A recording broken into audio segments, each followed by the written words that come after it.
I'm going to introduce Professor Irving Abella, who's then going to introduce our speakers, Devin Pendas and Lawrence Douglas. Wow, I still feel like I'm competing with a lot of people out there. So come in and settle, and let's quiet down. We're going to start. So I want to introduce Professor Irving Abella. Who is the Shiff Professor of Canadian Jewish History at York University. He specializes in the history of the Jews of Canada and the Canadian labor movement. And he received his Bachelor of Arts degree, Master of Arts degree, and PhD, all from the University of Toronto. His books have included Coat of Many Colors, 2 Centuries of Jewish Life in Canada, and None Too Many, Canada and the Jews of Europe, 1933 to 1948, where we were lucky enough to host him this fall to talk about that subject at the Berkeley Institute. He is also the honoree of a number of awards. He's a member of the Order of Canada and a fellow of the Royal Society of Canada, among many other honors and awards. And I welcome him up here to introduce our 2 speakers for this afternoon. Thank you.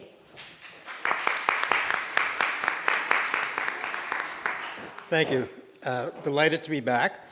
And welcome to the concluding panel of this wonderful conference. The responsibility of this panel, as we were told by the irrepressible leader of this session, Rebecca Gobert, is to bring together the threads that have been woven throughout the day. The panel is entitled History, Memory, and Morality, Revisiting the Holocaust and Nuremberg through the lens of today. And our task is to build on the discussions of the previous sessions and speakers, reflect where we are today and where we are going. And our panelists have been asked to examine the legacy of Nuremberg, the trials, the developments since the trials, and to talk about what has happened over the past 70 years. And we could not have found 2 better presenters, 2 of the leading scholars in the field. Devin Pendas is an associate professor at the Department of History at Boston College, a graduate of the University of Chicago. He is the author of the Frankfurt Auschwitz Trial, Genocide, History, and the Limits of Law, as well as several forthcoming books on war crimes trials, and dozens of articles. And Lawrence Douglas is the Grossfeld Professor of Law, Jurisprudence, and Social Thought at Amherst College. He is a graduate of the Yale Law School. He's a prize-winning author of several books, including the book The Memory of Justice, and has written several novels, unusual for a historian, but I'm very proud. Several novels, one of which was shortlisted for the National Jewish Book Award. So our format is simple. Each of the panelists will speak for about 15 minutes, followed by a panel discussion, and then questions from the floor. Our first speaker, Devin.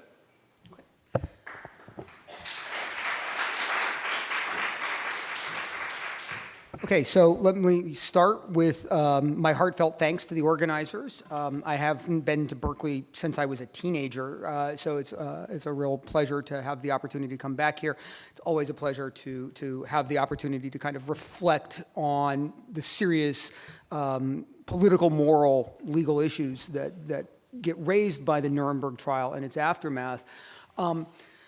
Michael Maris earlier today mentioned some of the work I've done on what I have come to call the legalist paradigm of war. This is a phrase that I borrow from the philosopher Michael Walzer, but he used it fairly narrowly, and I want to reconfigure it in a somewhat broader way. As Michael mentioned in his talk this morning, one dimension of what I've been calling the legalist paradigm of war concerns this notion that war itself and that wartime conduct can and should be legally actionable in some way, that it's not just a political or a military issue, but that it's also a legal issue. But it also has 2 further dimensions that I think are crucial. First, the legalist paradigm of war asserts the possibility that acts of state can be criminal. This is not quite the same thing as a doctrine of state criminality that was heavily debated after World War II, but you don't declare states per se criminal, but you declare acts of state criminal, right? And then the second dimension is that the legalist paradigm insists upon individual culpability for crimes related to the initiation or the conduct of war, and increasingly also other forms of mass political violence, civil war, insurrections, that sort of thing as well. And therefore, it maintains that the fact of state criminality, or that acts of state can be criminal, does not excuse individual actors for their culpable actions in state-sponsored crimes, right? Both of these elements, state criminality, individual culpability, have many earlier antecedents in the history of international law, and I agree completely with Michael and his comments earlier today about the kind of the late 19th century antecedents of this. But it's the conjoining of those two elements after the Second World War that I would contend marks a substantial departure from prior practice in the history of international humanitarian law and the laws of war. 2 points should be made here. First, the legalist paradigm shifted from a civil to a criminal understanding of the relationship between law and war. So if one looks, for instance, at the Hague Law, right, the Hague Conventions, it held states responsible for violations and foresaw reparations as the proper remedy. Geneva law did envision criminal prosecutions for violations, but only by the states who were party themselves. So if your soldiers committed a war crime, it was your state's responsibility to prosecute them, right? So there was no international jurisdiction under earlier Geneva law. Both of those things change in 45, right? So you start to see that criminal sanctions should be applied to all violations, and that international jurisdiction should be available for all of these acts. And that, I would suggest, marks a pretty substantial departure with what had been typical practice prior to that. Now, what I'm calling the legalist paradigm of war encompasses all of the usual typologies of international law pertaining to armed conflict, the laws of war properly speaking, international humanitarian law. One thing that I would just mention in passing here that's important is with the passage of the additional Protocol 2 of the Geneva Conventions in 1979, I believe, the kind of all of this gets brought much more tightly together, and civil conflicts and insurrections also get incorporated. So, somebody asked earlier today a question about ISIS and stuff. Post-Protocol 2 to the Geneva Conventions, I think what happens is that non-state actors are incorporated into the existing laws of war paradigm, and so become actionable on the same terms as state actors, right? Today I want to ask how we should understand the role of particularly the International Military Tribunal at Nuremberg in the emergence of this legalist paradigm, and to interrogate then towards the end its relationship to the more or less contemporaneous emergence of human rights as a distinct international legal project, but also as a distinct international political project. There is a controversy among international lawyers addressing particularly that latter issue, the question about the relationship between international humanitarian law and international human rights law. I'm not going to get into that debate particularly. It's a lawyer's debate. It concerns various and sundry kinds of questions of doctrine. What I want to interrogate, because I'm not a lawyer, I'm a historian, is actually the politics and the political implications of the legalist paradigm on the one hand, and of the emergence of human rights as both a legal and political language on the other hand. Right? My argument is that while the legalist paradigm of war and human rights, or if you want, you can call it the human rights paradigm of politics, share certain kinds of normative impulses and share a certain commitment to legalism, their political logics are rather distinct and in some ways perhaps even divergent, right? Whatever their specific legal relationship between international humanitarian law and international human rights law. And I want to suggest that this, partial divergence of humanitarian law and human rights has as one of its points of origin in the Nuremberg trial. Right. So let me start with the political logic of the legalist paradigm of war before then turning to the political logic of human rights.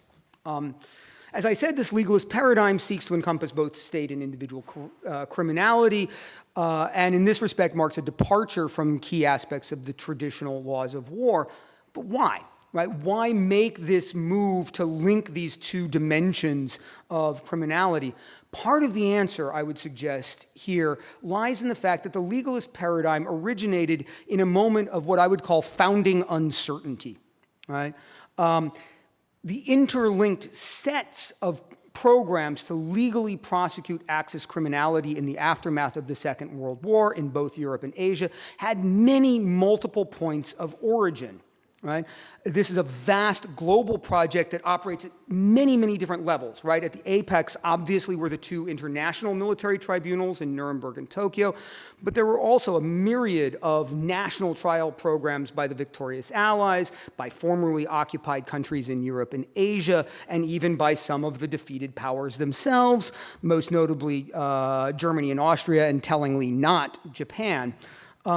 These various diverse powers that are initiating trial programs after World War II all had different distinct agendas, different political problems they were wrestling with, different legacies of criminality that they were wrestling with. And it's really only in the complex mixture of all of these dimensions that this legalist paradigm emerges. And so, one way you could interpret this is to say, well, there's no real paradigm there at all. What you've got is you've got a hodgepodge and a mishmash. I think at the level of programs, that's true. And I've, written to that effect that I think that there's not one project of trying Axis criminality, but out of these different projects emerges something like a logic that I, have suggested constitutes a paradigm. Now, let me try and be a little concrete here, right? The International Military Tribunal at Nuremberg is crucial, not just because it's the theme of today's conference, although that's certainly useful, right? But because it concentrates many of the different factors involved in the emergence of the legalist paradigm. It's not for nothing that in the late 1940s, the International Law Commission of the United Nations or the International Law Commission was tasked by the United Nations with formalizing the so-called Nuremberg Principles as a first step towards enacting a new international criminal code. And the reason that the International Military Tribunal and the Nuremberg Principles became the touchstone, I think, for this project of developing international criminal law broadly, international humanitarian law more specifically, is that because it was the product of four-power negotiations, right, it already embodied the compromises that were necessary for anything to happen in the aftermath of the Second World War. Out of this kind of morass, if you will, of conflicting agendas emerged a foundational uncertainty that gets to the heart of the Nuremberg Project and its legacy. Was the goal to humanize war, or was it to criminalize it? Right? The governments in exile that initially pushed for the criminal prosecution of Nazi crimes, many prominent civil society activists, and Raphael Lemkin, who's been mentioned here as the founder of kind of the concept of genocide, would be the kind of the poster child for this, right? As well as no small number of statesmen, especially among the British and the French, right, thought that the focus should be on Axis atrocities after the war. In other words, war crimes and what would come to be called crimes against humanity should really be the focal point of post-war legal activity. This view held that it was the excessive violence against civilians that had made World War II so horrific and that required a legal remedy. Others, right, including U.S. Secretary of War Henry Stimson, Robert H. Jackson, who formed the focal point of the film last night, more ambivalently, President Franklin Roosevelt argued that it was Nazi aggressive war that itself was the root of evil. If there had been no war, they argued, there would have been no war crimes. And I think that's certainly true, although it's notable, and it's been mentioned here before and also in much of the literature, that this, of course, downplays the specificity of Nazi genocide of the Jews, right? But the kind of the core assumption is that the war itself is the foundational crime, right? The second project, that of, therefore, of criminalizing aggressive war, was by far the more radical of these two projects, right? Criminalizing atrocities, I would suggest, is less daring and less utopian as a project than criminalizing war itself, right? The core idea of the attempt to criminalize aggressive war was to replicate at the international level the pacification of civil conflict that had accompanied the consolidation of the modern state in the early modern period in Europe. Right?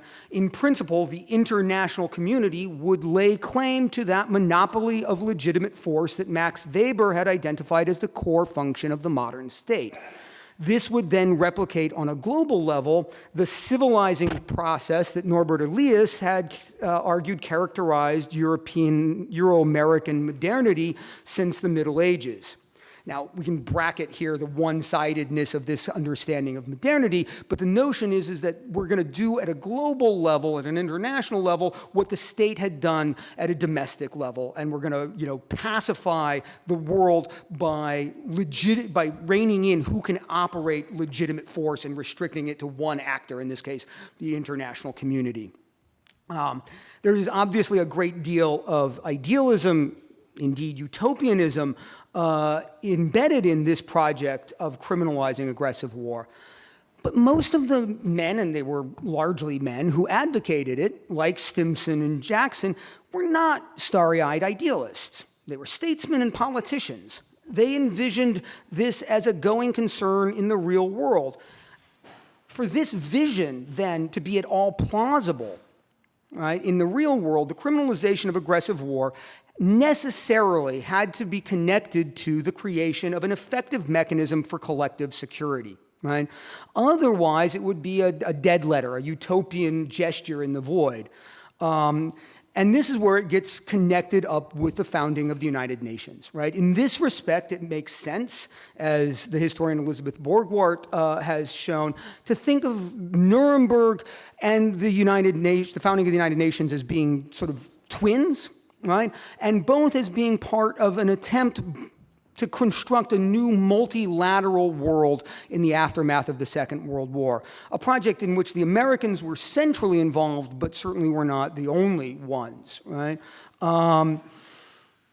In this respect, the effort to criminalize aggressive war also marked a merger of what Mark Mazauer has argued were two opposed traditions in U.S. thinking about international governance, a kind of legalist tradition that supported mediation and an international court of justice, think Teddy Roosevelt, and a collective security tradition that supported international institutions and alliances, think here Woodrow Wilson, right? Now, the likelihood of this project of collective security and criminalization of aggressive war coming to fruition after the war may be doubted from its inception. Certainly, at a minimum, what I would say is that it had to depend, if it was going to actually work in the world, on the emergence of some kind of U.S.-Soviet co-dominion in the post-war period. Right? Here, Francine Hirsch at Wisconsin has done a lot of work on the Soviets in Nuremberg. It's significant that the idea of prosecuting crimes against peace initially came from the Soviets. Right? It was the Soviets were the first ones to propose this.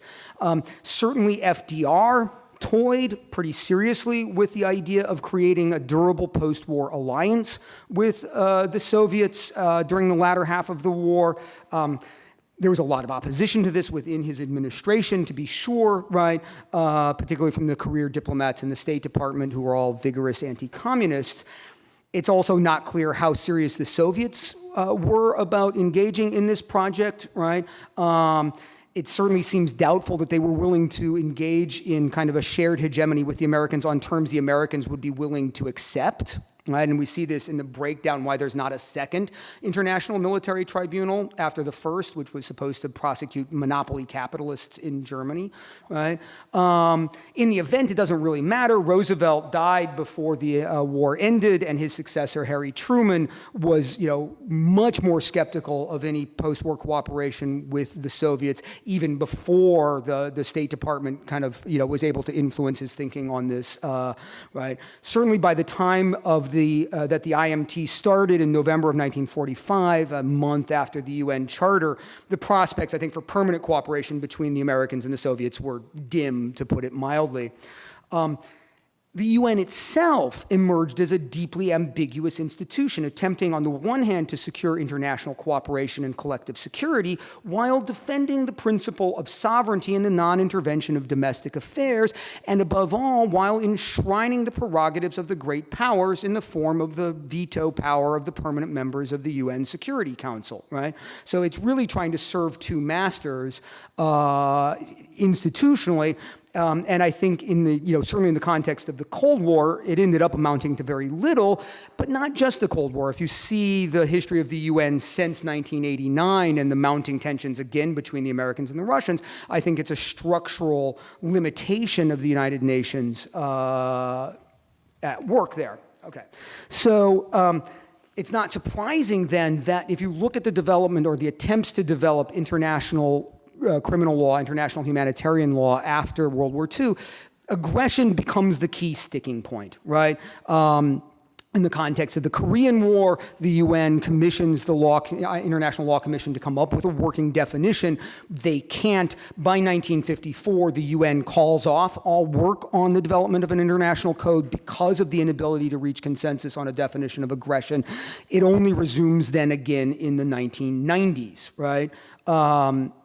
And I think here, one could then bring it up to the present, which is part of our job here, right? It's not at all surprising then that the negotiations for the Rome Statute, founding the International Criminal Court in 1998, could not reach a definition of aggression, right? It proved to be one of the major sticking points, and they postponed any attempt to come up with a working definition of the ICC, aggression, lest the entire ICC project have to be scuttled on that basis. It was only in 2010 that a definition of aggression could be worked out at the Kampala conference, and the court's jurisdiction over the offense won't take effect until 2017. That's assuming that 30 state parties ratify this amendment. As of March 2015, only 12 state parties had thus far ratified it, including powerhouses like Luxembourg and Denmark, right? It's also telling that you could only reach a definition of aggression after the United States, Russia, and China merely had observer status for the negotiations. Because they're not state parties to the Rome Statute, they couldn't have a vote on this, right? So you could really only even reach that definition once the three great powers were only modestly involved. It's also telling that the jurisdiction of the ICC over aggression is very different than its jurisdiction over crimes against humanity, genocide, or war crimes, right? Basically, it can have jurisdiction if a case is referred to it by the Security Council, meaning the Security Council has veto power, right?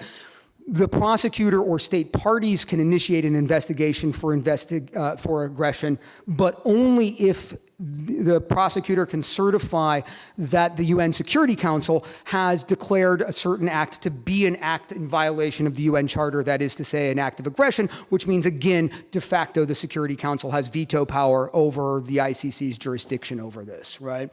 In other words, right, what we see here, the post-Nuremberg concept of linking the criminalization of aggression to the UN's collective security apparatus remains firmly intact, which in this instance means that it also remains almost wholly unworkable.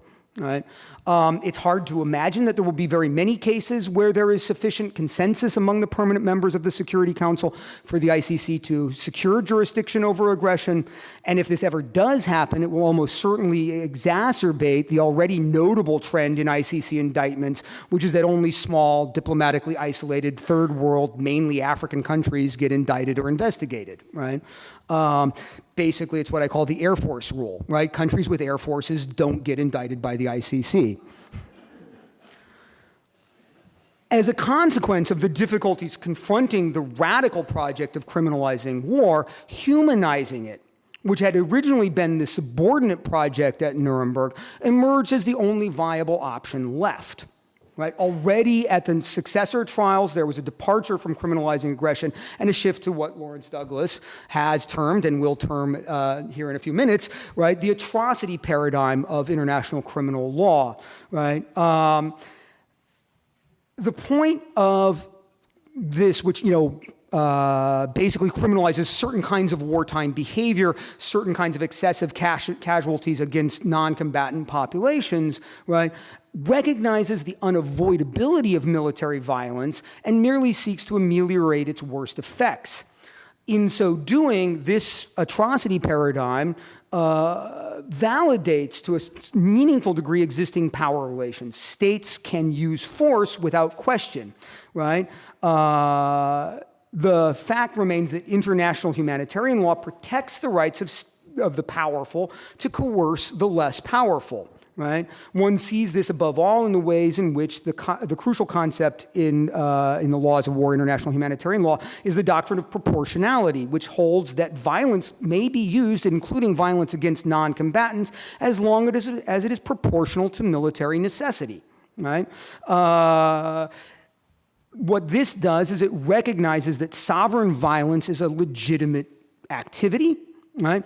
For all the talk of ending impunity for war crimes, the history of the International Criminal Court confirms the suspicion that this is primarily true for those who either lose wars or who lack sufficient international backing to be protected by the UN. Right? Okay. Now, the final question I want to turn to is what this has to do then with human rights, right? Because that's the other major development kind of in terms of global moral politics and law, international law after 1945.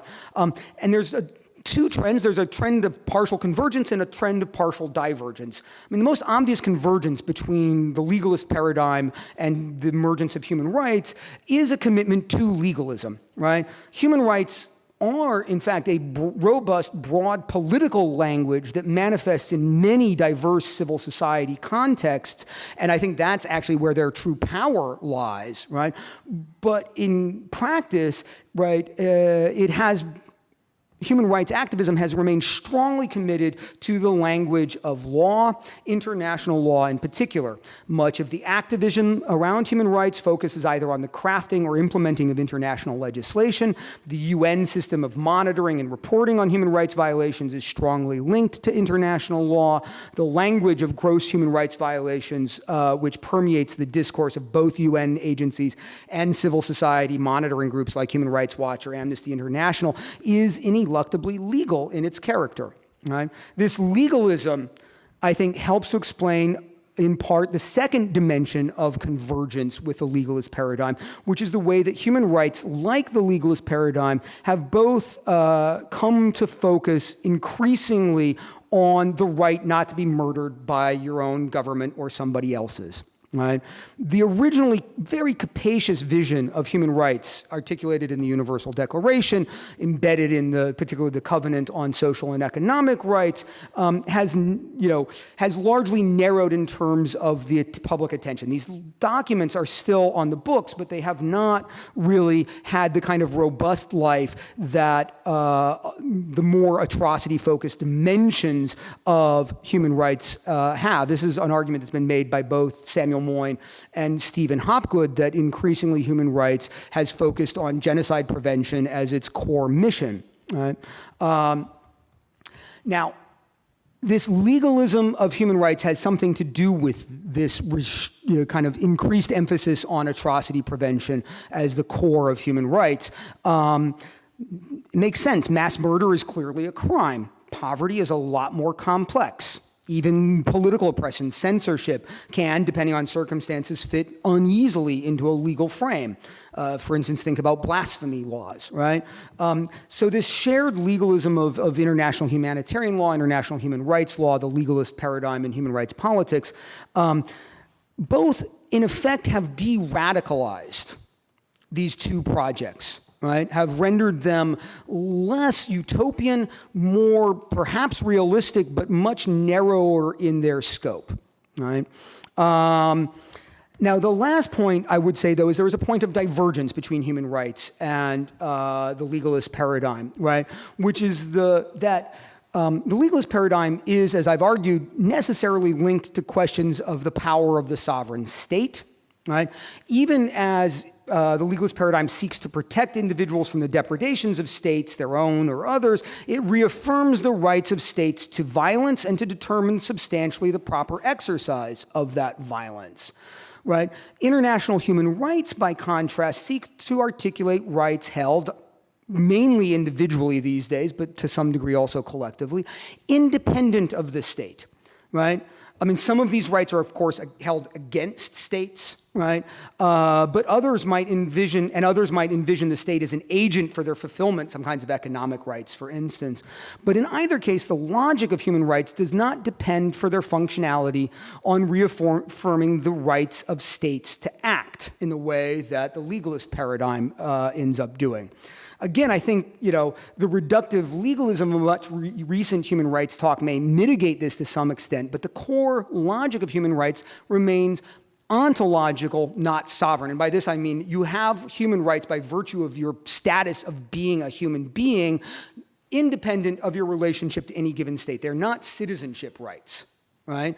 And that's very different, right? They are implicitly rights that one might have in an imaginary world in which there was no such thing as the state, right? That's very, very different, right? So in that respect, then, this is an area where human rights law and human rights logic politically diverges from the way that the legalist paradigm has developed since Nuremberg, right? The acceptance of violence implicit in the legalist paradigm of war is rather different than the utopianism of human rights as a vision of rights unconnected from the real world in which states exist. Whether one or the other has a greater likelihood of actualization in the real world, I think, is an open question. I think both of them face very serious challenges, but I do think that we should be careful not to equate the legalist paradigm and the human rights paradigm, although we should also be aware of the ways in which both of them amount to a kind of a step back from the more radical utopian visions of a more peaceful, prosperous world that were first articulated in the aftermath of the Second World War. All right, thanks. Thank you, Devin. Lawrence? I think I'll stand.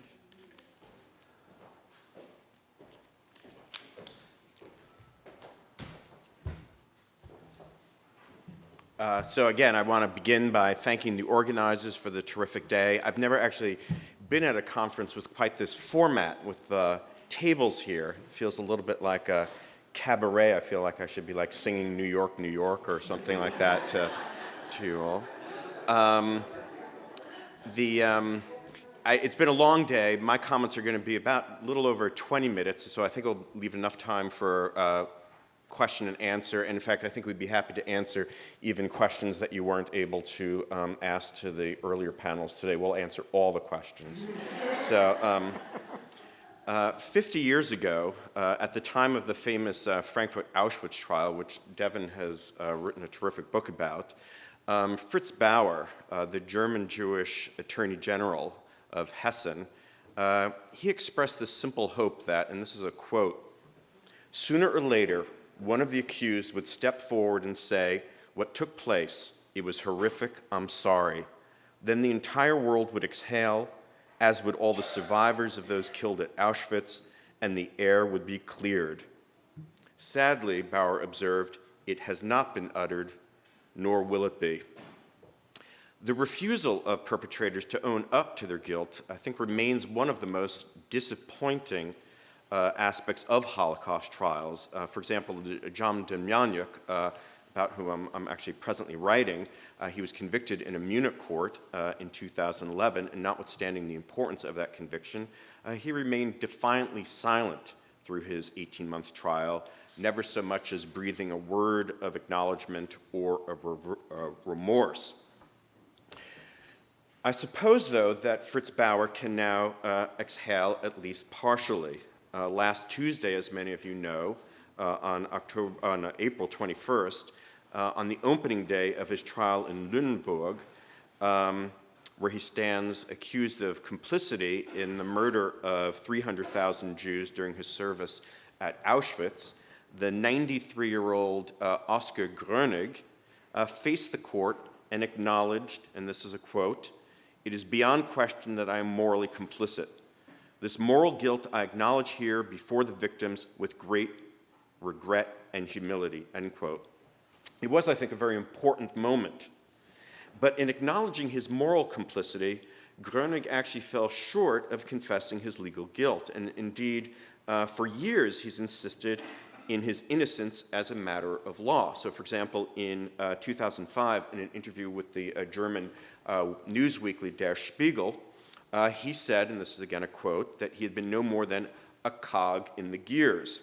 And at Auschwitz, what his responsibility was, he was responsible for inspecting the luggage of deportees to the camp, most of whom would be gassed within hours of their arrival.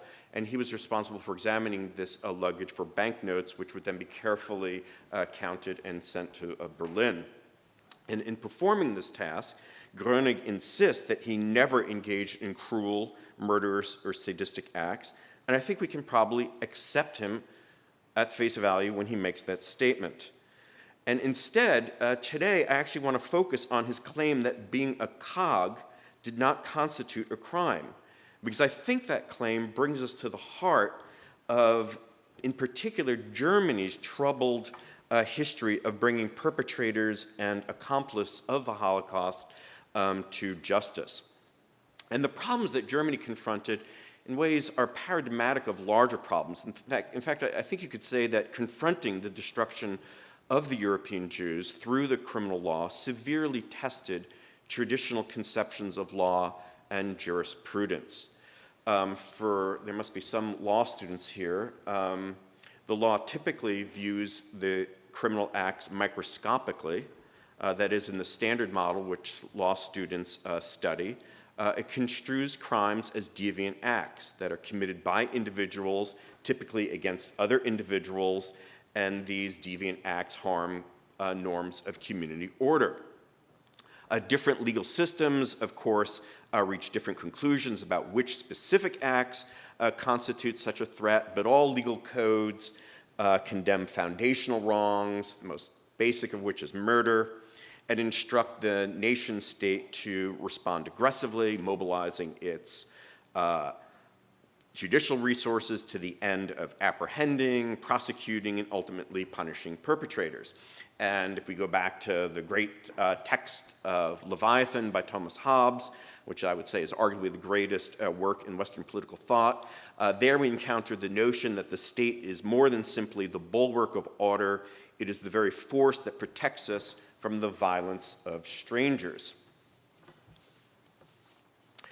Nazi crimes exploded this model and its assumption that private violence represented the most basic threat to the fabric of social life. For Nazism revealed the terrible capacity of the state itself, of the state to turn reprobate. And this is a phenomenon that the German philosopher Karl Jaspers designated with the term Verbrecherstaat, which means criminal state. And Jaspers' term illuminated how Nazism turned the state into the principal perpetrator of crimes, that is, the very agent of criminality. And in his opening address at Nuremberg, we've spoken about a lot, and we saw in films of Justice Jackson yesterday, Jackson framed the legal challenge that was posed by the Verbrecherstaat, and he said the following. He said, civilization asks, again, civilization as this critical term in the rhetoric of his opening presentation, civilization asks whether law is so laggard as to be utterly helpless to deal with crimes of this magnitude by criminals of this order of importance. The Nuremberg trial and those that followed insisted that law was adequate to the task, but that the effort would require extraordinary legal innovations. Now, some of these legal innovations we've already spoken about this morning. So mastering the crimes of the Verbrecherstaat would require, first and foremost, new categories of wrongdoing. That is, categories that would have to be sufficiently flexible and sufficiently capacious to handle crimes which spanned a continent, which enlisted the participations of tens of thousands of perpetrators, and were supported by a complex organizational and logistical apparatus. So what were these incriminations? Well, again, we've spoken about it this morning. They are crimes against humanity and genocide. We've already noted that Nuremberg conferred for the first time judicial recognition on crimes against humanity, which was the term that it used for state-sponsored atrocity. And the prosecution used this novel legal challenge to bring much of the evidence of the Holocaust before the IMT, before the Nuremberg Tribunal. And we can talk again about how perfect the Nuremberg was at recognizing the crimes of the Holocaust, but nonetheless, they were importantly brought before the tribunal at Nuremberg through this legal channel. And genocide, of course, is the term that we also mentioned, was coined by Raphael Lemkin in 1944, originally designed to describe the Nazis' treatment of Jews in occupied territories. And as we saw, Lemkin's coinage was meant to describe something distinct from mass murder, and indeed something more grave, that is, in his language, a coordinated destruction of essential foundations of the life of groups with the aim of annihilating the groups themselves, end quote. But in addition to these new incriminations, the effort to punish Nazi atrocity also gave rise to new jurisdictional principles capable of puncturing the shield of sovereignty that has traditionally insulated state actions from outside legal scrutiny. It stimulated the development of specialized investigatory units. For example, the Office of Special Investigations in the U.S. Justice Department, another body called the Central Office for the Investigation of Nazi Crimes in Germany.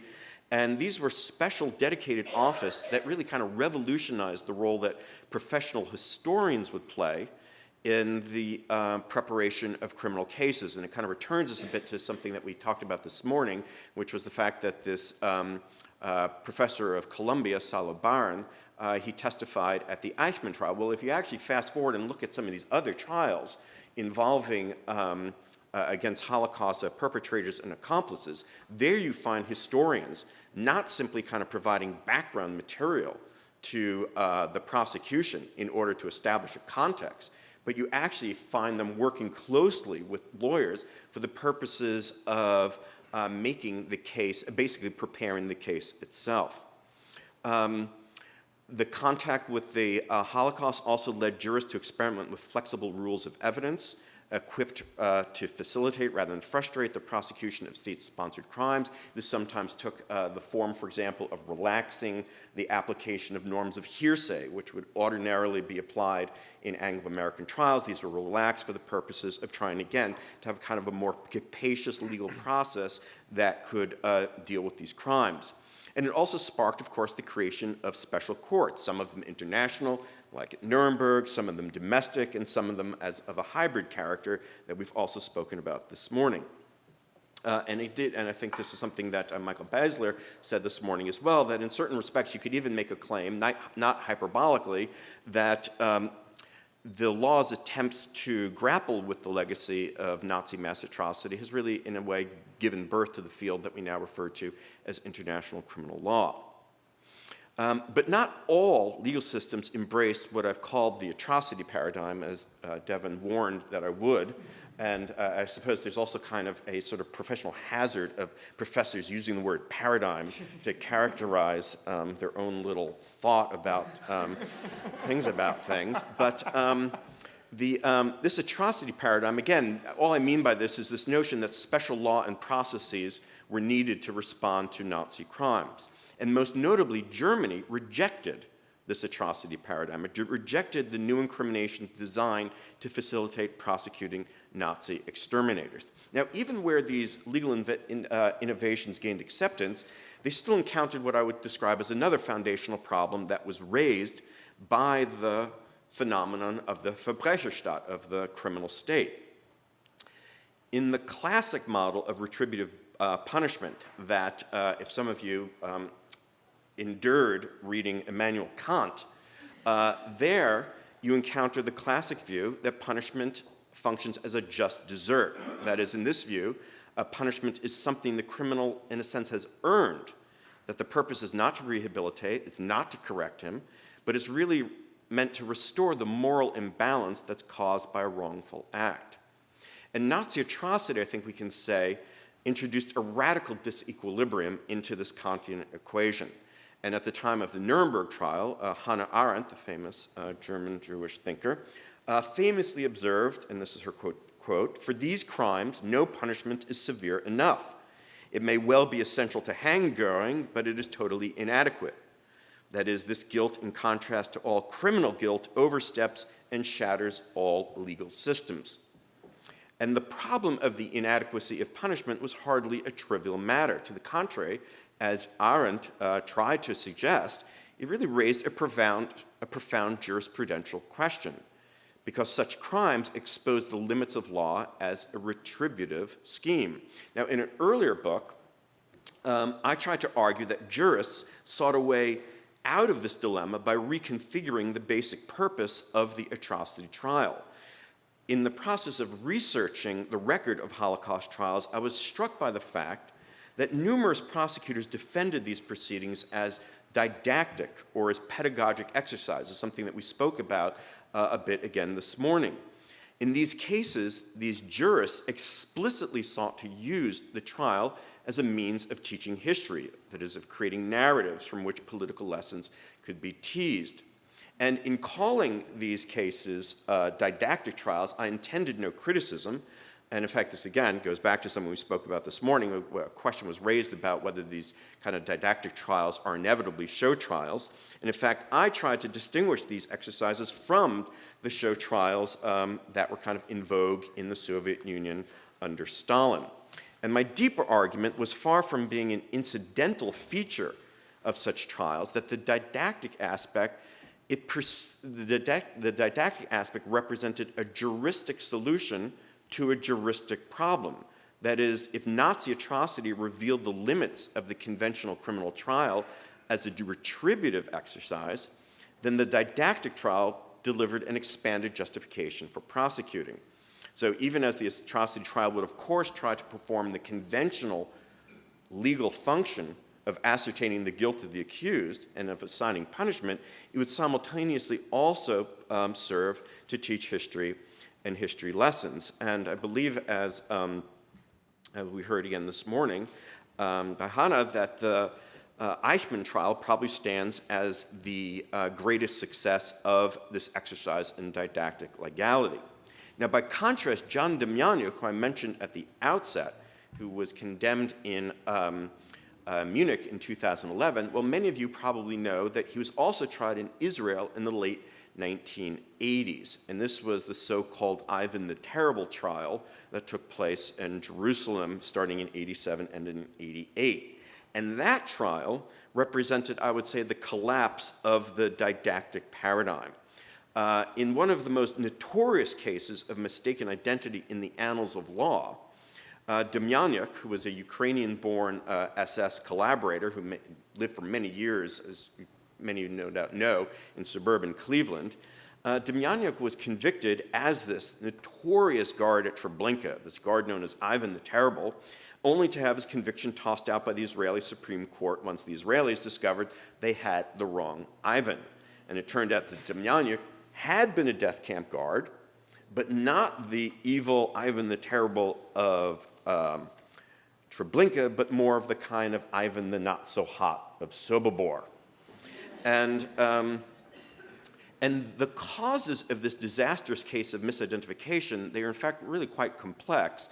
But the calamitous trial, I think, made abundantly clear the perils of didactic legality. That is, it showed how the desire to confer honor on the lived memory of survivors of atrocity trials and to trust at face value their capacity to engage in accurate identifications years after the fact can lead a criminal's trial badly astray. The Demjanjuk Munich trial, by contrast, represented an emphatic break with the Holocaust trial organized around survivor testimony, that is, such as at the Eichmann trial, and it also represented an emphatic break with long-standing German case law. Now, politically and culturally, Germany, I think, we can agree, is kind of almost the poster boy of national self-reckoning. It's the country that's really quite willing to face down its monstrous past. It's fair to say that Germany has approached the collective task known as Vergangenheitsbewältigung, confronting the past, with a kind of Teutonic thoroughness.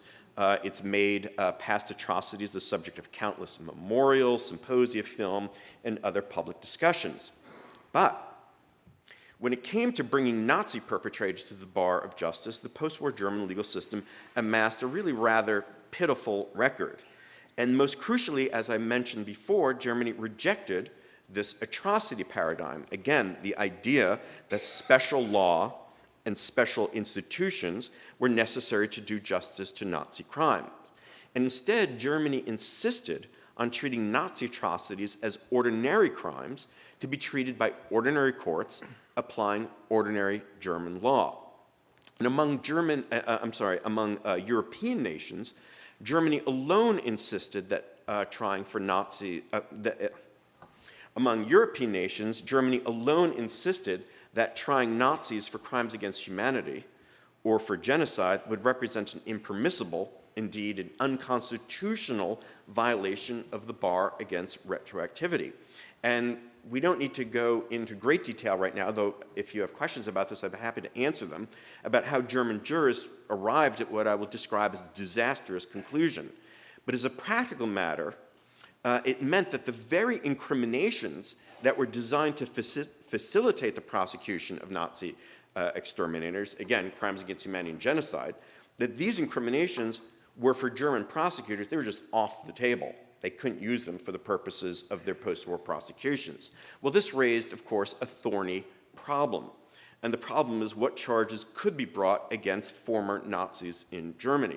And given the posture of post-war German jurists, of course, only an incrimination that was in place during the Third Reich could survive a challenge based on retroactive application. So, theoretically speaking, German jurists might have concluded that even the worst Nazi atrocities violated no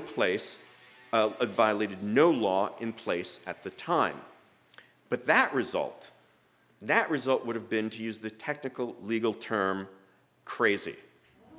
It would have meant that no one involved in Nazi extermination could have been prosecuted in post-war Germany for anything, because however atrocious the actions, they didn't constitute crimes under law that was operative at the time. Now, fortunately, German jurists concluded that they were not powerless. After all, murder obviously had been a crime that was on the books in the Third Reich. People had been prosecuted for normal murder and convicted of murder during the Nazi era. So it was reasoned that this statute, the ordinary murder statute, could be used for post-war trials. And this seems straightforward enough, and yet it was not. Because as one leading German expert has noted, quote, in the Third Reich, the will of the Führer was recognized as a source of law. So by this logic, it was kind of absurd to claim that in ordering and approving acts of extermination, Hitler made himself a criminal under German law because he was the source of that law. So this expert insists that it's therefore, quote, historically false and juridically a fiction to believe that the legal standards of damals, of back then, could supply a proper ground for these post-war prosecutions. And yet this juridical fiction was exactly what supplied the basis for these German prosecutions of Nazi criminals. And the consequences of that approach were really quite far-reaching, both as a conceptual matter and as a practical matter. As a conceptual matter, this meant that all Nazi crimes, acts of extermination, acts of genocide, would be treated as ordinary crimes, no different from an ordinary conventional act of murder, except perhaps in its scope, in the numbers. As a practical matter, the need to pigeonhole Nazi atrocity into the German law of murder created gross complications. And at its most basic, I'm not going to go into great detail about this right now, but at the most basic, the German law required evidence of an Einzeltat, that is, a personal act of killing. And prosecutors needed to show that in order to convict someone, even as an accessory to murder. By this standard, mere service as a concentration camp guard, again, in the absence of any evidence of any kind of specific act of hands-on killing, Mere service as a concentration guard did not then constitute any crime whatsoever that could be prosecuted. And as a consequence of that, there were many members of the Einsatzgruppen and these mobile extermination units or guards at death camps who simply never faced trial at all in post-war Germany. John Demjanjuk's conviction in Munich in 2011 marked a historic break with that jurisprudence. The prosecution in Munich faced, again, precisely the problem that had disabled many of these earlier cases, that they had no evidence whatsoever that Demjanjuk had killed with his own hand. That is, they had very clear evidence that he had served as a guard, but they had no evidence whatsoever about his specific conduct or actions while serving as a guard there. But the prosecution got around what had been an insuperable obstacle to convicting in earlier cases by developing a rather brilliant and simple theory. And it was a theory that was specifically tailored to the realities of service at a death camp. And the argument was almost kind of structured as a logical syllogism. That is, it ran something like this. All Sobibor guards participated in the killing process. Demjanjuk was a Sobibor guard. Therefore, Demjanjuk participated in the killing process. And the reasoning was deductive. So even if in the absence of specific evidence that Demjanjuk had personally engaged in an act of killing, it had to be the case that he aided and abetted murder. So while still nominally treating the Holocaust as an ordinary crime, the Munich court managed to shatter the old paradigm and comprehend the Holocaust as a crime of atrocity. And again, if you're interested in how that kind of theory was developed, I'd be happy to go into greater depth about that. It is perhaps ironic, though, that a man whom Israeli prosecutors mistakenly pursued because of his alleged singular cruelty and viciousness ultimately was convicted in Munich as a mere functional entity, a replaceable cog in an exterminatory machine. Yet the court rightly, in my mind, it rightly recognized that a machine cannot run without its small constituent pieces. That is, Demjanjuk was properly convicted not because he committed wanton murders or because he was some kind of SS sadist. He was convicted because he worked in a factory of death. He was convicted of being an accessory to murder for a simple and irresistible reason, because that had been his job. And this returns us to the comment that we looked at the very outset, which was Oscar Grönig's statement and his insistence that he was no more than a cog in the gears. But now I think we can see that by the standard framed in the Demjanjuk verdict, Grönig's claim that he was no more a cog, that is now an admission of guilt.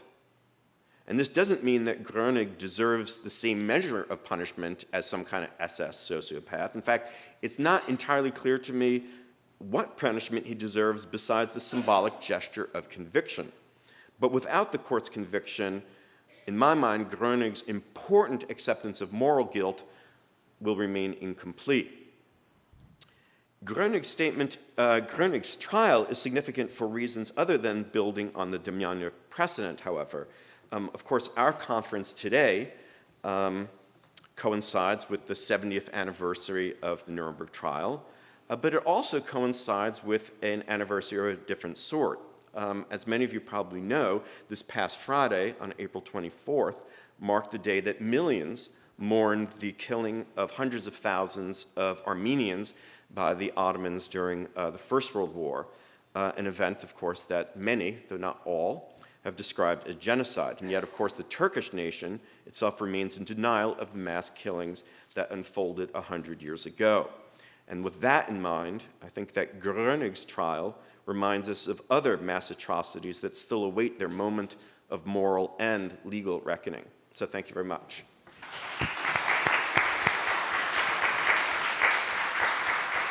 Thank you. Thank you, Lawrence.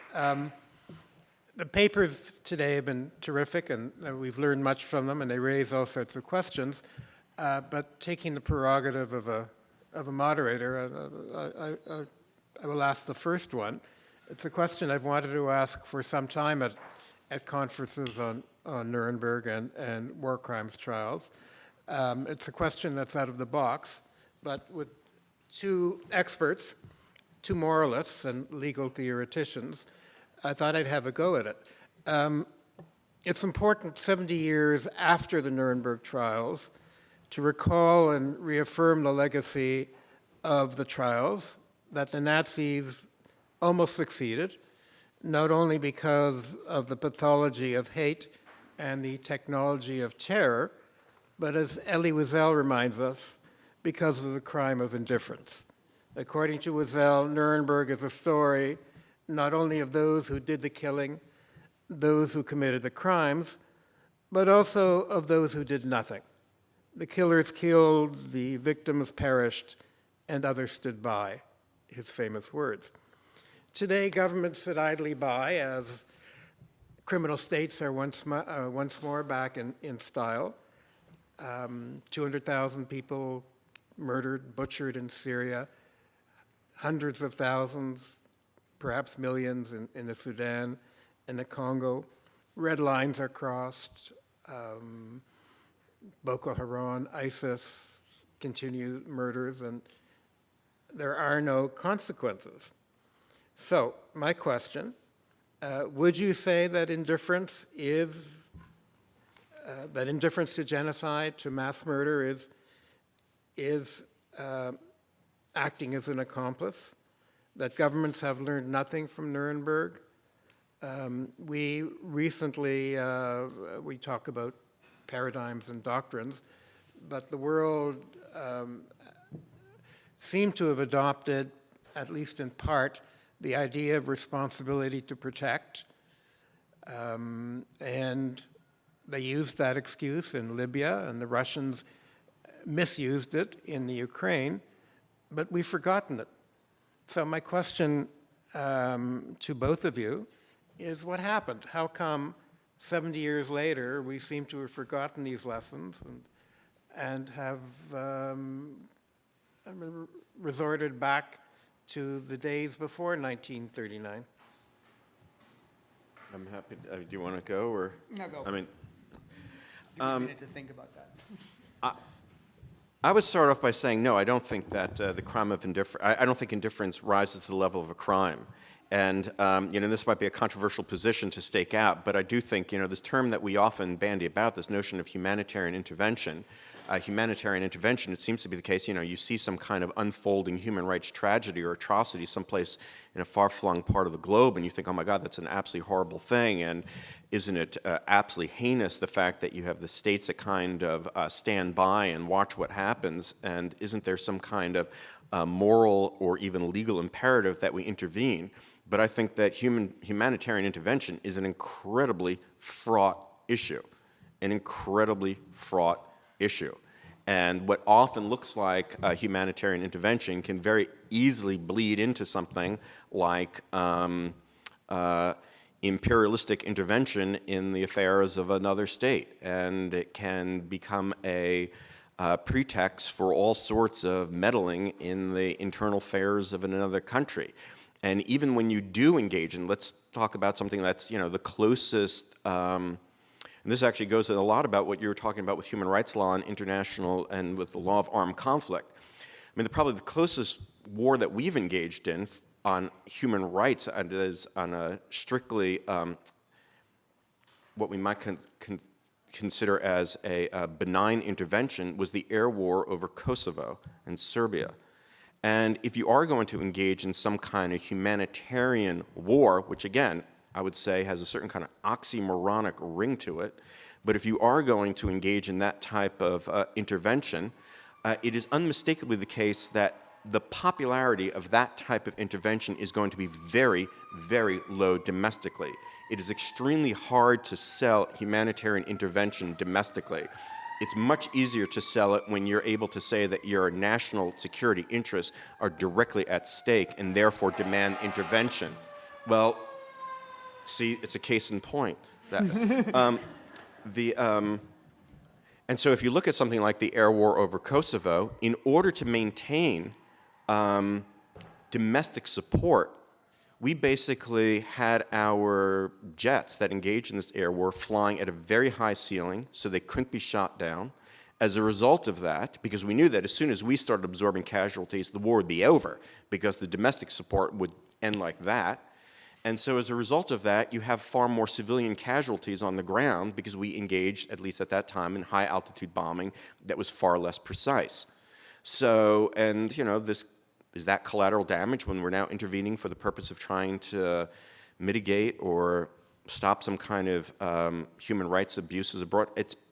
I would say it's an exceptionally fraught and difficult issue, and I would just caution against what might seem like the natural idealistic response, which is, of course, we have some kind of moral obligation to intervene for the purposes of putting an end to human rights abuses. I think it's an exceptionally difficult thing to do.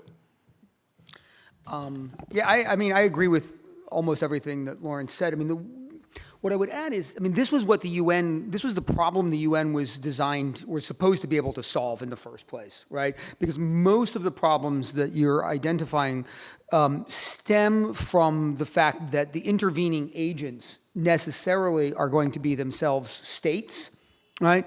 Who are, very often not completely neutral in these conflicts, and it's very hard for them to maintain, at least a full appearance of neutrality. So the Russian perspective on our intervention in Kosovo was very different than the American perspective on this, right? And they saw this very much as an act of American expansionism into areas of their traditional sphere of influence, et cetera, right? So it's very, so in addition to the issues that you raised about, killing civilians to save civilians, there's the issue that one person's humanitarian intervention is another person's war of imperial expansion.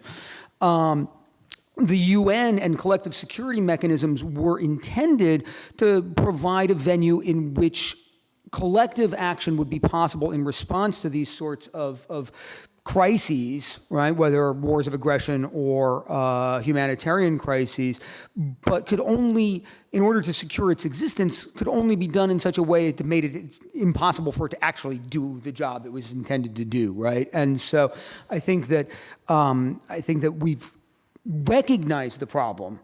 I don't think we've come up with a solution to the problem, right? And I'm not sure that a solution to the problem is really possible, at least not until such time as there's some, hypothetical world in which you could actually replicate the functions of a state on an international level, world government or whatever you want to call it. And I think that's something that is, beyond a pipe dream at the moment. And, until the Martians land and teach us, better ways, I don't anticipate that coming about anytime soon.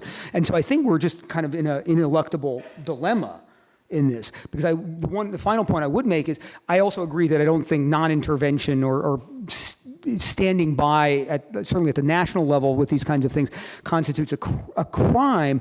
But I do think that it raises very serious moral problems, right? I do think that this kind of notion of being a bystander in the face of mass atrocity is not trivial from a moral point of view. And even if you don't have a legal obligation, and even if it doesn't make sense to impose a legal obligation to intervene, and even if it's morally fraught to do so, I think not intervening is not without moral price. Terrific. We have to wait for the Martians to land. We have 15 minutes for questions. Wait for the microphone, please.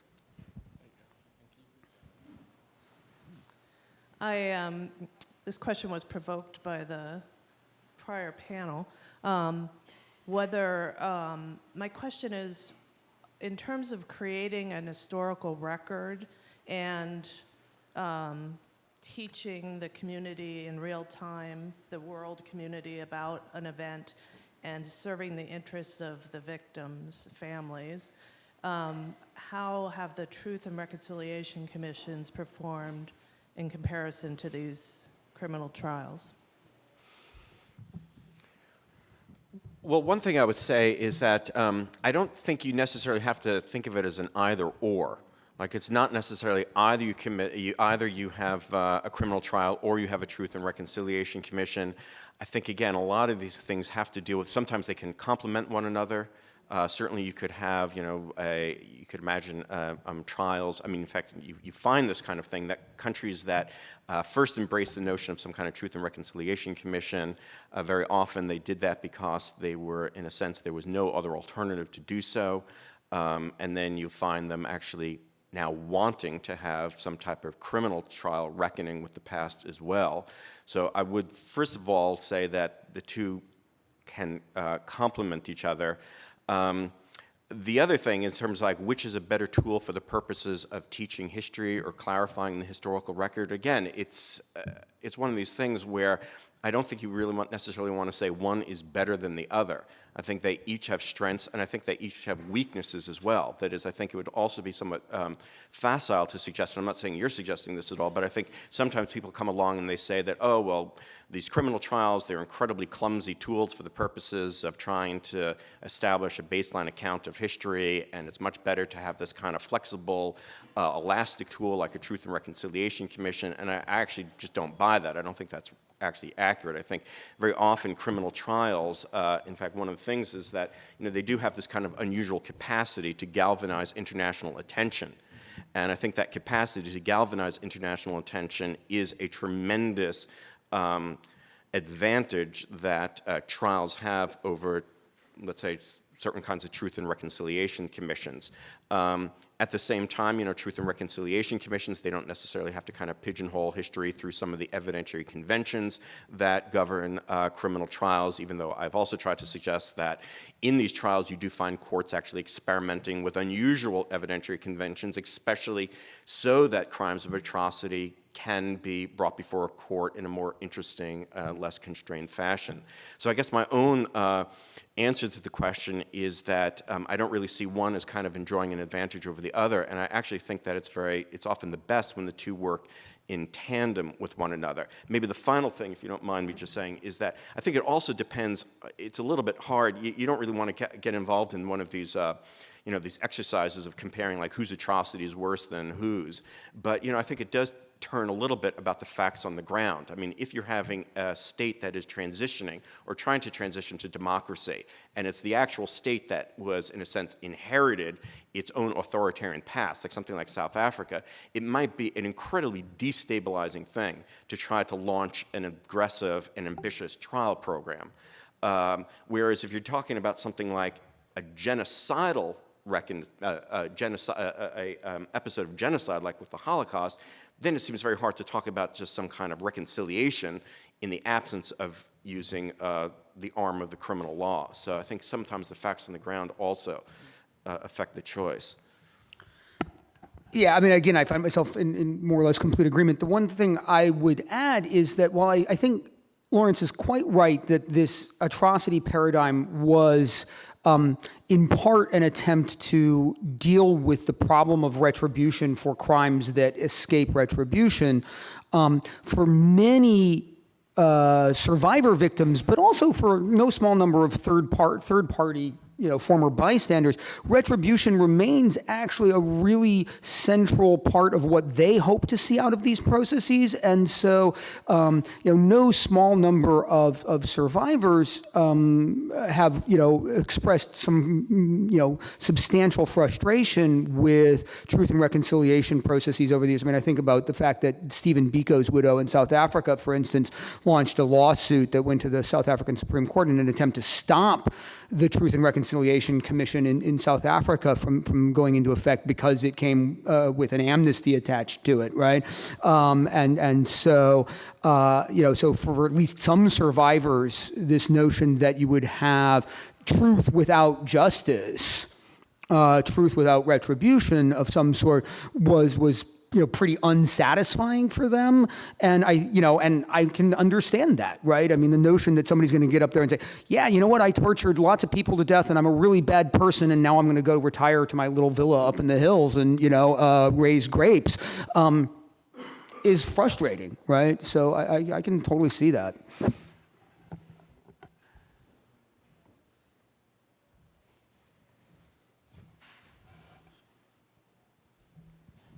This is a question for Professor Douglas. You made an important, I think, from your perspective, point about if one is a cog in a machine, there's not only moral responsibility, but a legal responsibility. And certainly, and my question is, where does that take us in terms of individual responsibility in our lives in general and in any kind of hostilities in particular? For example, we can look at from the perspective of our own history and our own country, but also others. We can look at, say, the atomic bomb, that was dropped on Hiroshima and Nagasaki. What responsibility do the pilots have, the people that put the bomb on the plane, the people that developed the bomb? Similarly, what kind of responsibility individual soldiers might have, say, that fought in the Iraq War and were cogs in a machine? What responsibility do the Saudi pilots have that they are bombing Yemen, even though their own country is not, it's not really self-defense? And I wonder whether you could comment on those kinds of issues. Yeah, it's an excellent question. I mean, it's an excellent question also in the sense that it's directly the question that these German jurists had to struggle with when they were, because as I was mentioning, this Demjanjuk case represented a pretty important departure from German case law. And in accepting that, in having this willingness to depart from the case law, they basically had to answer the question that you're asking, which is, where does this cog in the machine argument end? That is, how far do the cogs, is it the case that if you're preparing the sandwiches for the people who are going to be the SS guards, who are the ones who are responsible, are they then kind of accomplices as well? And the answer that the court gave there, which I think it largely resonates with my own feelings, is that if you are reducing guilt to function, which I think is a critical thing to do when you're dealing with genocide, that itself seems to be a very important and difficult jurisprudential move to begin with. Again, it kind of abandons the typical criminal law model of responsibility. So once you start kind of thinking about guilt as function, it seems like you want to kind of limit that or tie it as closely to the criminal process itself. That is, one of the questions arose really directly with Demjanjuk was, let's say someone was just a dedicated cook, a cook for the SS. Would that be someone who was close enough to was he a cog in the machine? And at least my feeling would be no. That you really needed someone who would be a little closer, someone who is escorting people from the trains to the gas chambers, people who are doing like what Grönig is doing, which is he's right there at the ramps at Auschwitz. He's going through the luggage. He knows another train's coming. He's ordering people to get the luggage off the train to facilitate directly the next group of people to be killed. And so it does strike me that at the same time that that I think it's crucial to have this capacious notion of guilt following function, I still think you need to kind of tie it pretty closely to events that are directly part of that killing process. Now again, we can talk about this. There are these, Devin mentioned this, there are these very elaborate theories that have been developed at these international courts about the Yugoslavia Tribunal, about these notions of joint criminal enterprise, and we can kind of talk about that. But that's my view, at least, is to try to tie it pretty closely to the logic of the criminal enterprise.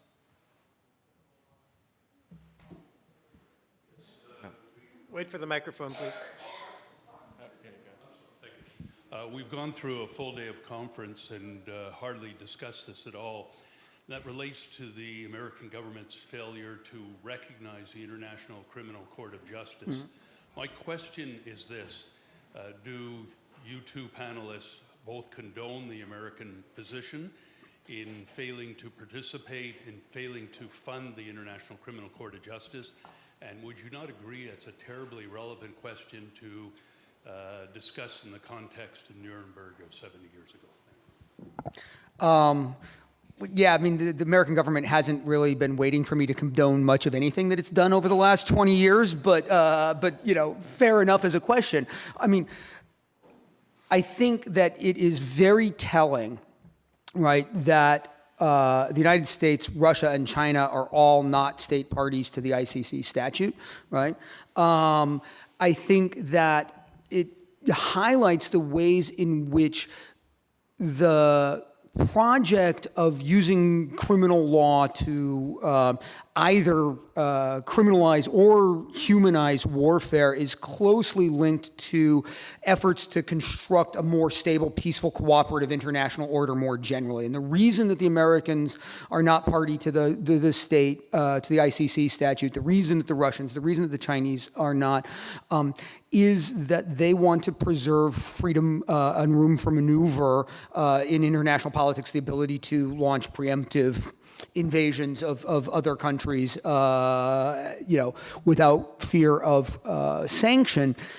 And, in a world in which that level of international cooperation remains absent, I think we can expect that the International Criminal, that the International Criminal Court is going to have a hard time attracting active support from people who are likely to invade other countries, basically is what it comes down to. Now, do I condone this? No. And I would also like it better if my country was less prone to invading other countries, right? But in terms of what I think is likely to happen, right? I mean, I think that's where we're at. Now, again, I think it's a little bit, you have to be careful not to be naive about what the International Criminal Court could achieve either, right? In the absence of a really effective collective security mechanism on a global level, we are in a situation in which states will use violence to defend their perceived interests.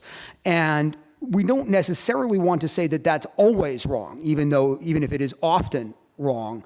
And so I think that that's where politics really comes in, and we need robust, political processes, both domestically and internationally, to kind of call attention to improper wars, to call attention to wars that are fought in ways that exceed reasonable boundaries, right? And the ICC can be an instrument for that, but it can also be, I think, a hindrance to that. Again, I think the ways in which the ICC is we came up in one of the earlier panels. I think there's a very grave risk that the ICC is well along the path of completely delegitimating itself in the eyes of much global opinion, because of its focus on a very specific subset of crimes that, in the eyes of many, are not the crimes that are really egregious in the world.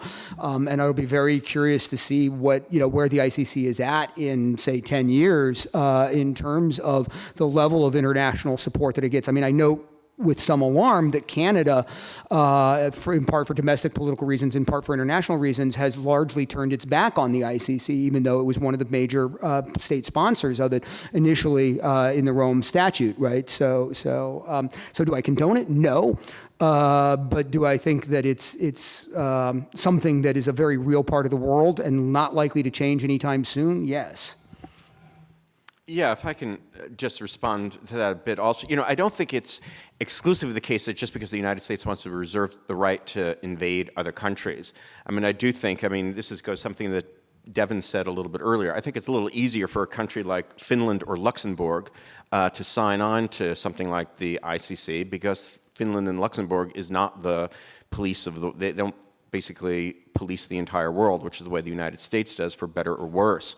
And, I do think so. There are some legitimate concerns that the United States would have that countries that have, or places in the world that have a problem with U.S. foreign policy would try to settle political scores through the arm of the criminal law. That said, I do think that the American response, particularly under the Bush administration, as you probably know, Clinton on his last day, they sign on to the Rome Treaty, and then we basically get the whiteout and we kind of remove the signature, which is the first time that's ever happened in American history. And then it would actually be misleading to say that under Bush we didn't participate. That is, the Bush administration actually tried to do everything under its power to subvert the fledgling court. The spirit under Obama has actually been a spirit of cooperation. So we've actually moved very far away from what our attitude was during the Bush administration. But so I look forward to the day when the United States does become a signatory. The one final thing I'll say about the ICC, though, and this connects to something that Devin said, and also connects, I guess, back to Nuremberg, is that, as Devin pointed out, right now, there's only a prospective jurisdiction over the crime of aggressive war, that there was this definition that was arrived at in Africa, in Kampala, in the summer of 2010. But in my own mind, I think it would be a mistake to bring aggressive war back into the quiver of international prosecutors.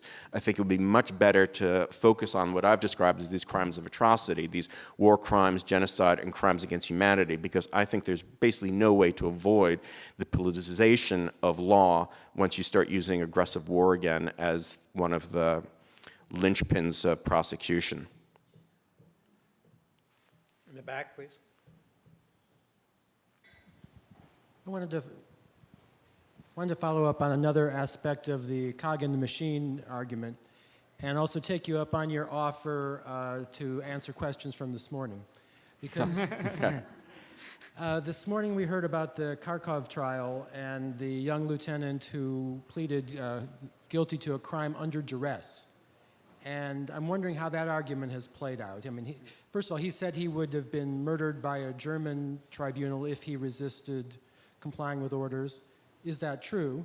But assuming it is true, or for the sake of argument, I'm sure we can find other cases in the world where it is true. How has that played out in the intervening years? Do you want me to? Go for it. Yeah. Well, it was a kind of a fascinating thing that came up in this Demjanjuk trial in 2011, because again, there were two basic questions that they had to answer. Is that, was this guy an accessory to murder? And if so, did he serve voluntarily? Now, one of the things that made the Demjanjuk case particularly fraught with regard to the second question was that, recall that Demjanjuk, he was not a German. He was not a Nazi. He, in fact, was a Ukrainian who was in the Soviet Red Army and taken as a prisoner of war. And so then the question was, can you speak about voluntary service, about people who were originally prisoners of war and then were basically impressed into service by the SS? He was trained by the SS.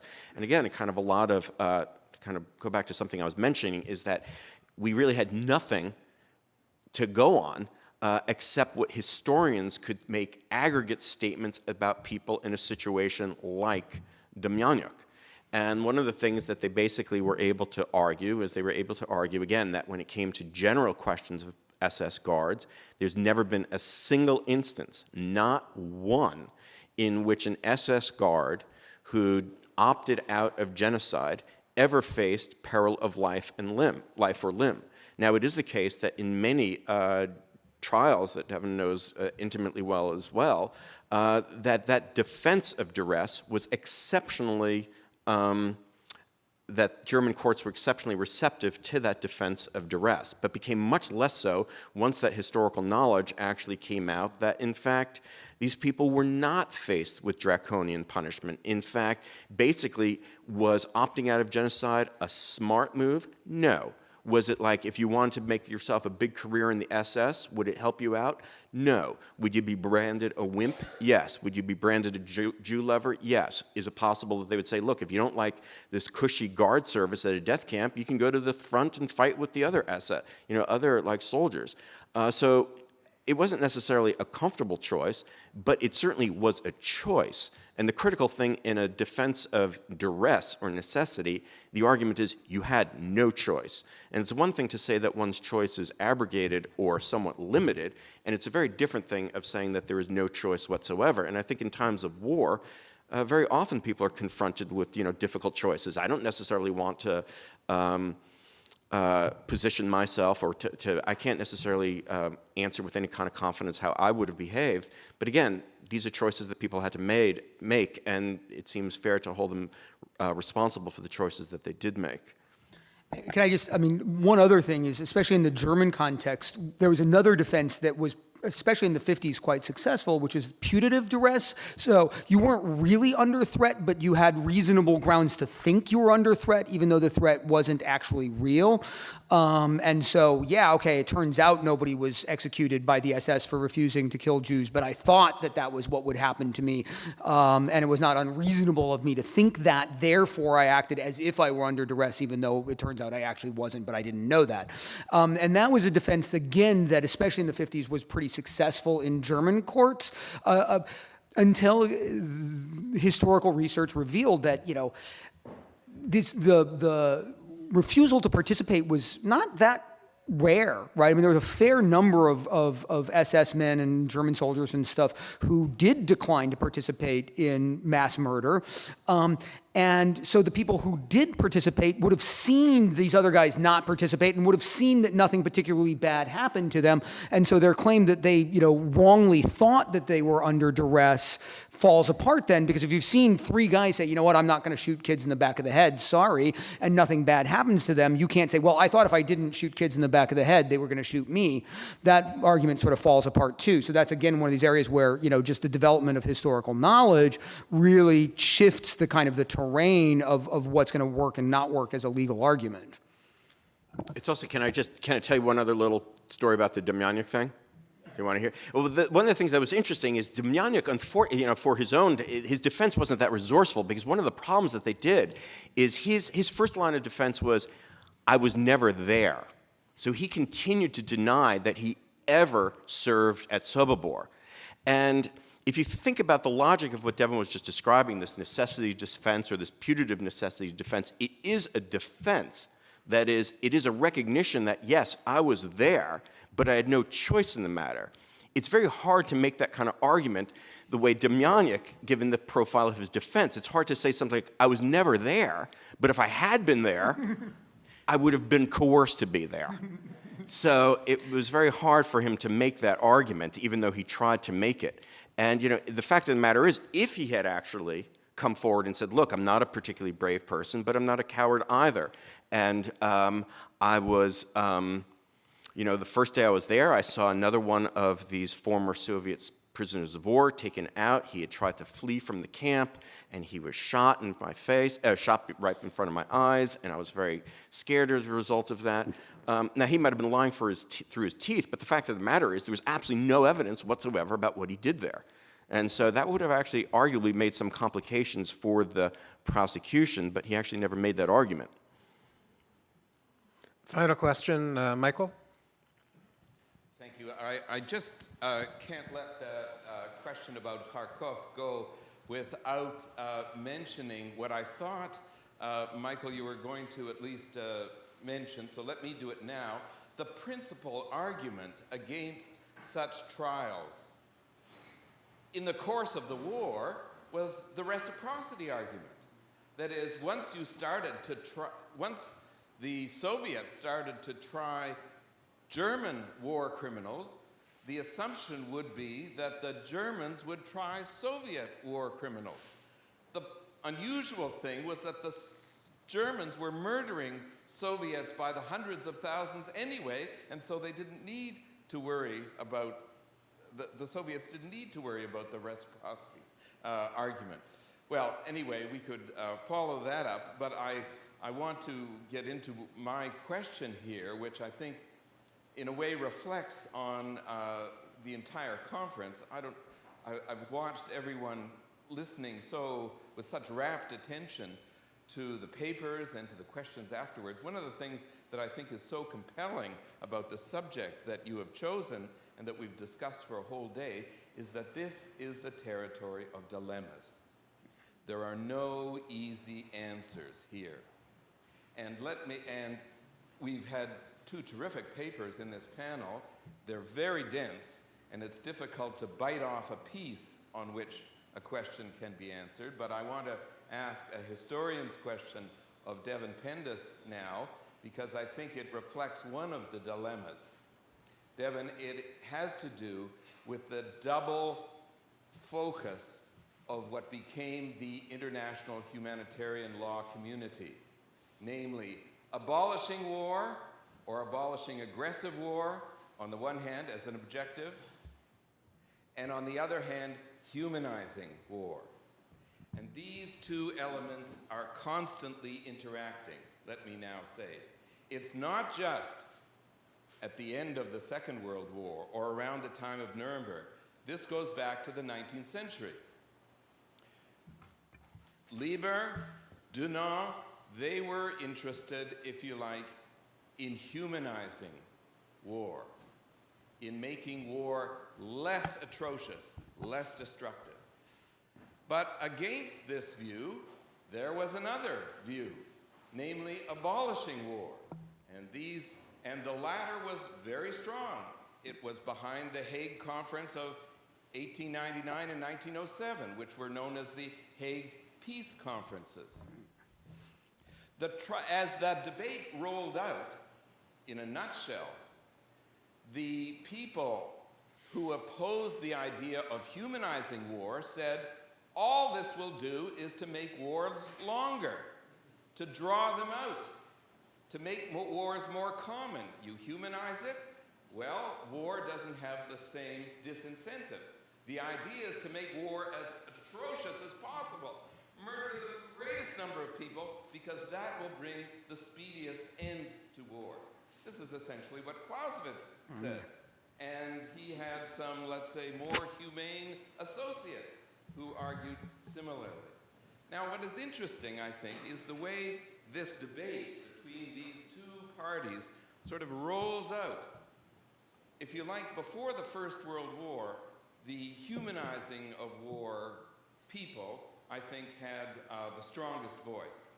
But in the interwar period, as a matter of fact, I think, the outlawing of war through institutions, in this case it was the League of Nations, this had the strongest voice. And then things shift again with the United Nations and Nuremberg. And at Nuremberg, the American case, which was made so strongly, was that aggressive war is the right way to go. So, Devin, I'd like to ask you how you reflect now on these dilemmas. We've gone back and forth. Each one has its upside. Each one has its downside.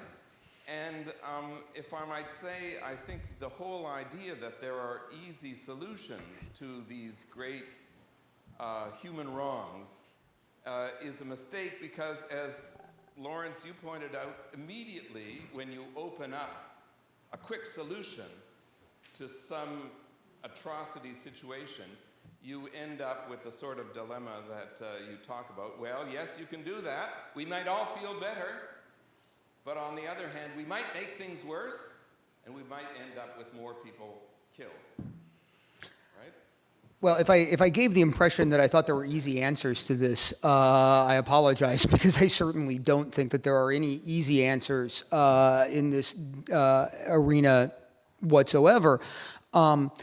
I think you're quite right that in the interwar period, the notion that one might be able to criminalize war and the Kellogg-Briand Pact, sort of actionable as it was a step in that direction. This is, of course, linked to the fact that in the aftermath of World War I, there was a very rare moment, I think, in world history in which pacifism was actually a really powerful and viable political force in world affairs, right? It's one of the only times I can think of where that it is, in fact, true, right? And yeah, well, it came to be known in the 30s, absolutely, right? And it's not, George Lansbury, the chairman of the British Labour Party in the 1920s, was a out and out pacifist, right? One of the few times the leader of a major political party close to government in any country I'm aware of was just flat out saying, I'm a pacifist. We will never go to war under any circumstances. It's a terrible thing.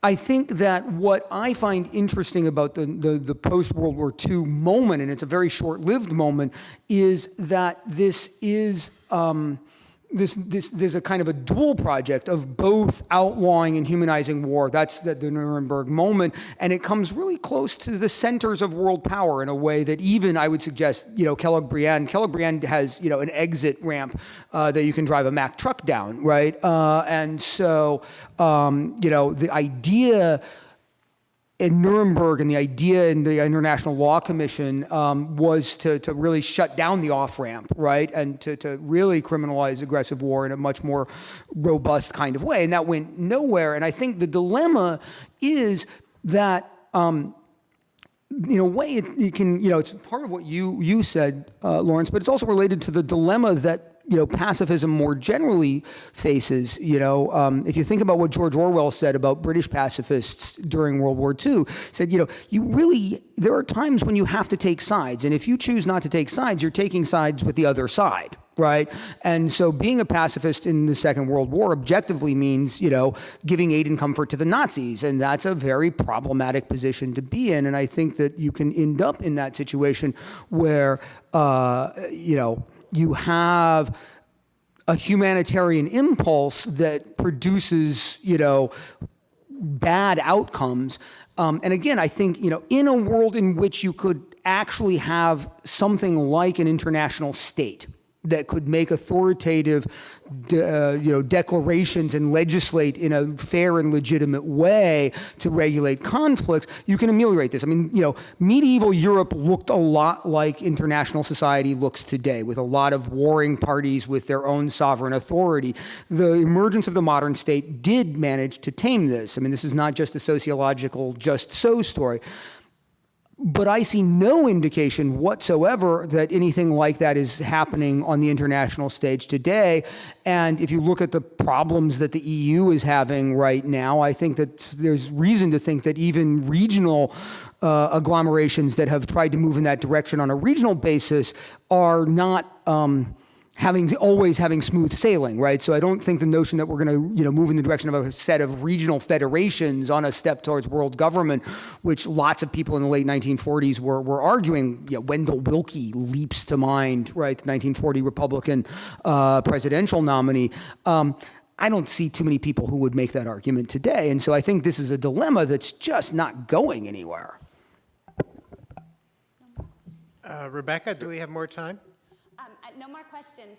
If Lawrence wanted to respond, will you? Yeah, I mean, the only thing, it was more directed to, the only thing I might mention, and it doesn't actually go directly to, I think, Michael's question, but since you were talking about the intersections between law of armed conflict and human rights law, they really are kind of, I think very often, I think this is one of the points that you're making, but I think people tend to think of them as complementing each other, and I think the idea is that they're very much on a collision course in a lot of ways. The law of armed conflict, the most basic proposition is when you talk about someone being a privileged combatant, people think about, what's the privilege of the combatant? Does that mean that they have to be treated as a prisoner of war, that they have to the Geneva Conventions kick? The privilege that combatants enjoy is the privilege of killing. That is what they're allowed to do. The law of armed conflict authorizes killing, and human rights law does not authorize killing. And at the most basic, even though these bodies of law have often worked together, in many ways they're on a collision course. The other thing that I would mention also about, at least my understanding of the law of armed conflict, is a lot of that was generated out of a model of this kind of nation states warring, in which you have these tanks lined up on a frontier fighting each other, and it's meant to regulate the conduct of war in a classic World War II model. And you try to apply that to, we had a question about ISIS earlier, you try to apply that to the asymmetric warfare of today, and that model becomes almost distorted to unintelligibility. So I think a lot of the dilemmas that we're facing today are real challenges to the basic model that had developed in the Nuremberg, out of Nuremberg. So. Well, this is probably an appropriate place to end, talking about armed conflict and tanks. And I'd like to thank our two panelists for a terrific session, and on your behalf, I'd like to express our appreciation.